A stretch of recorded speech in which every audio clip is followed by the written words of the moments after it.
Salut les filles, c'est Émilie, je vous reviens pour une vidéo en français cette fois-ci. Donc ça m'a été demandé à plusieurs reprises que j'en fasse une, donc la voilà. Je vais faire de mon mieux pour essayer d'insérer les sous-titres.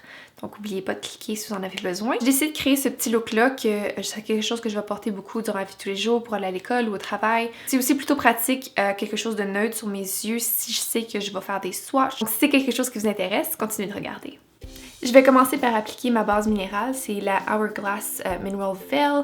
Donc je vais en appliquer un petit peu partout sur le visage, juste pour me donner un petit effet plus lumineux. En passant, si j'ai de la difficulté à dire et à trouver les bons mots, ben c'est parce que je suis habituée de les dire en anglais, donc je me rappelle pas toujours en français. Donc vous pouvez voir déjà l'effet plus lumineux. Je le porterai pas juste comme ça, mais en dessous d'une base, c'est vraiment beau. Mon fond de teint, je vais appliquer le Bourjois Healthy Mix Serum. Je vais l'appliquer avec une éponge, comme ça va vraiment faire un effet plus naturel, ce que j'aime davantage dans la vie de tous les jours. J'aime pas ça avoir l'air d'avoir trop de maquillage. Donc je vais l'appliquer partout sur mon visage. J'ai la couleur 52 qui est vanille, qui est un petit peu trop jaune pour moi. Un teint un petit peu trop chaud, mais je suis capable de l'utiliser pareil. Avec un petit peu de bronzer. Donc si vous avez la peau qui est sèche ou normale, vous allez vraiment aimer ce fond de teint-là. J'ai l'impression qu'il n'y a pas tendance à accrocher sur les parties sèches de mon visage, à moins que comme j'avais vraiment une partie super sèche, mais sinon là, pour tous les jours, c'est vraiment parfait. Vous pouvez voir, c'est juste vraiment naturel, ça me donne un petit effet lumineux. Ensuite, je vais appliquer mon cachet en dessous de mes yeux, donc ça va être celui-ci qui est le Rimmel Match Perfection. C'est le 2 en 1 anti-cerne et illuminateur dans la couleur Fair. Je pense que c'est un des plus pâles, si ce n'est pas le plus pâle, mais j'aime que tu n'en as vraiment pas besoin d'en appliquer beaucoup, comme là j'en ai mis beaucoup trop, mais en tout cas. On va y aller avec, ça couvre bien, ça a un effet quand même naturel, mais en même temps c'est vraiment, ça illumine en dessous des yeux. Je vais y aller encore avec mon éponge pour l'étaler de manière un peu plus naturelle.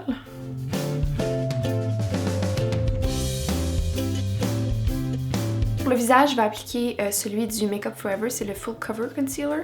Donc celui-là pour le visage, c'est vraiment parfait pour cacher n'importe quoi. J'ai la couleur la plus pâle qui est numéro 1, mais qui est quand même pas si pâle que ça. Donc si vous êtes plus pâle que moi encore, vous n'aurez pas la couleur qu'il vous faut.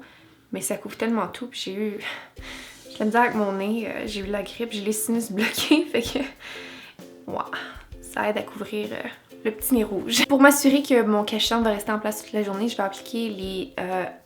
dans la marque Hourglass, c'est la palette lumière, donc je vais utiliser celle du milieu. Je pense que celle-là, c'est celle qui est exclusive à la palette.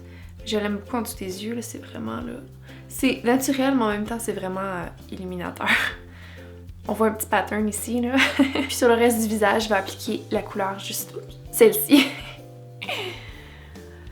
Vous pouvez prendre n'importe quel pinceau pour votre poudre. Vous n'avez pas vraiment besoin de celui-ci. Celui-ci, c'était celui de Sigma, le F25. Ces temps-ci, j'arrête pas de porter le Too Faced Milk Chocolate Soleil Bronzer. Donc c'est le bronzer qui est le plus pâle qui fond. Puis c'est vraiment l'idéal pour dans la vie de tous les jours. Si t'as la peau plus pâle, c'est vraiment la bonne couleur. C'est vraiment pas trop orange, puis en plus ça sent le chocolat, donc c'est vraiment difficile d'y résister. Mais j'aime à quel point c'est vraiment naturel. Ça a vraiment pas l'air que j'ai appliqué trop de produits sur mon visage. C'est pas orange, ce qui est vraiment difficile de trouver, je trouve, avec les bronzers. Quand j'ai la peau plus pâle, ça a toujours tendance à avoir l'air un petit peu trop chaud. C'est la blush contour. This is the... Oh my god. En français. Un de mes produits favoris ces temps-ci, ça a vraiment été de chez Nars. C'est leur blush contour dans la couleur Olympia, qui est la plus pâle. C'est vraiment l'idéal pour un blush quand tu veux pas vraiment faire un contour en plus. C'est vraiment pour la vie de tous les jours. C'est comme un 2 en 1, c'est vraiment neutre et naturel. C'est vraiment le mix. Bronzer et blush.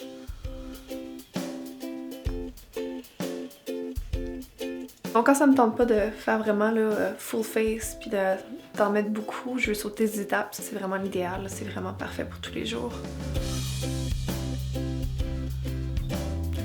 J'ai toujours l'impression que j'en mets beaucoup au début, mais mes joues viennent rouges tellement facilement qu'après 2 minutes, là, ça va avoir de l'air normal. Pour l'illuminateur, je vais revenir avec la Hourglass, celle-ci dans le milieu. Puis je vais juste en appliquer un petit peu. C'est vraiment un effet naturel. C'est vraiment pas... Il n'y a aucun glitter. Je vais appliquer mes produits pour mes sourcils, qui va être les Anastasia Dip Brow Pomade dans la couleur Medium Brown. Donc je vais faire mes sourcils puis je vais revenir parce que sinon ça va être vraiment trop long. Donc maintenant que j'ai les sourcils, on va appliquer le reste du maquillage des yeux. Donc je vais commencer avec mon MAC Painterly Elite Paint Pot, juste pour utiliser pour préparer mes yeux pour le maquillage. Je vais juste utiliser un pinceau que j'aime vraiment pas. Je le trouve trop raide, donc c'est parfait pour appliquer ma base.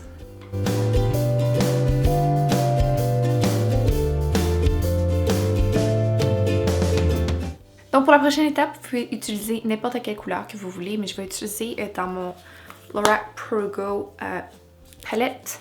Donc je vais utiliser la couleur Shell juste partout sur ma paupière, juste pour préparer, la préparer dans le fond pour les autres couleurs. Donc c'est là que le plaisir commence. Je vais utiliser ma Naked 2 Basics de Urban Decay. Donc je vais y aller avec la couleur juste ici qui est Cover, qui est dans le fond juste un brun moyen. Je vais l'appliquer dans le creux. Je vais commencer en utilisant juste un tout petit peu pour que ce soit plus facile de l'appliquer puis que ça n'ait pas l'air trop... Je cherche tellement mes mots. Comment tu dis blending en français? J'ai beau parler français tous les jours, je connais juste les termes de maquillage en anglais parce que les seuls moments où j'en parle, c'est toujours en anglais. Donc, n'hésitez pas à me laisser savoir dans les commentaires les bons termes parce que j'en aurais besoin si je décide de faire plus qu'une vidéo en français. Pourtant, j'écoute parfois des vidéos en français, mais on dirait que comme je réalise juste pas les mots qu'ils utilisent. J'ai l'intention de faire plus de maquillage dans les prochaines semaines ou même cet été, mais il faut que j'attende que mes paupières soient moins sèches parce que c'est tellement l'enfer d'essayer de blending les couleurs. Ça accroche à toutes les parties sèches. J'ai beau mettre de l'huile, tout ce que tu peux penser, ça rend juste tellement sèche que je ferai même pas de vraiment close-up parce que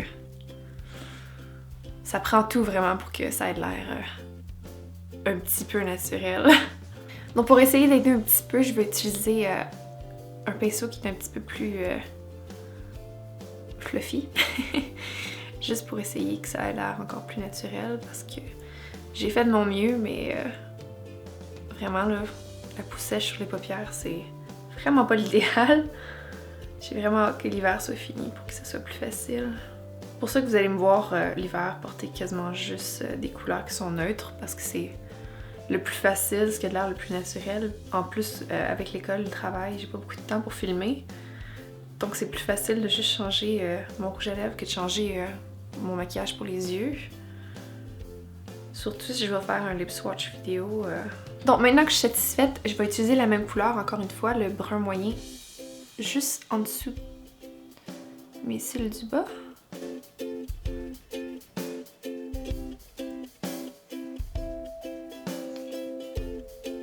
Je voulais aller avec un look naturel, mais maintenant que j'ai déjà commencé, je vais ajouter un petit peu de la couleur qui est Primal.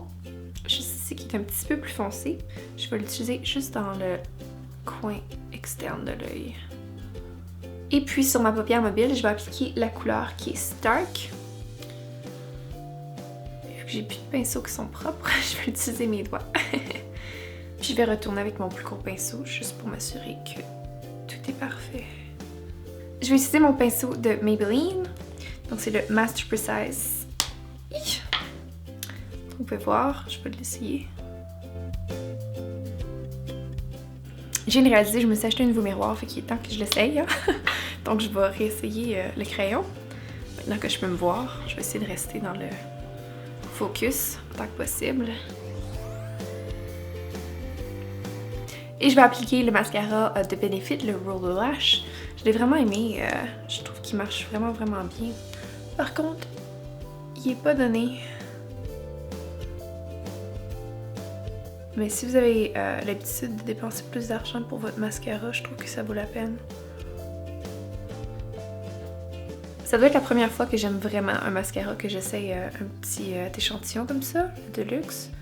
Absolument, j'ai toujours trouvé qu'il était très sec, puis vraiment, je voyais pas pourquoi les gens aimaient les mascaras, par exemple Make Up For Ever, puis tout ça. J'en ai essayé une coupe, puis jamais. J'avais aussi essayé le Dare Real. Je l'ai vraiment pas aimé non plus. En plus, c'était l'enfer d'essayer de l'enlever nos cils. J'ai l'impression que je perdais plus de cils qu'autre chose avec. Celui-là, dans la vie de tous les jours, ça donne vraiment l'impression que t'as quasiment des faux cils. Vous pouvez voir l'effet, là, c'est vraiment plutôt dramatique. Donc pour les lèvres, je vais utiliser un nouveau produit que j'ai pris de chez MAC. Donc c'est le crayon à lèvres dans la couleur Soar, qui a été tellement difficile de trouver. C'est sold out partout, partout, partout. C'est définitivement non, pas facile de le trouver. Donc, si vous avez un teint qui est proche du mien, celui-là va fonctionner beaucoup mieux pour vous que le Whirl, qui est beaucoup trop brun pour les peaux pâles. Donc c'est tout, j'espère que vous avez apprécié cette vidéo. Laissez-moi savoir s'il y en a peut-être d'autres que vous aimeriez que je fasse en français. Je vais essayer d'en faire, mais c'est définitivement pas facile. J'ai réalisé à quel point je connais pas du tout les termes en français. J'espère que vous avez tout de même aimé ça. N'oubliez pas d'y cliquer j'aime. N'oubliez pas non plus de vous abonner si c'est pas fait. Je vais vous voir dans une prochaine vidéo. Bye!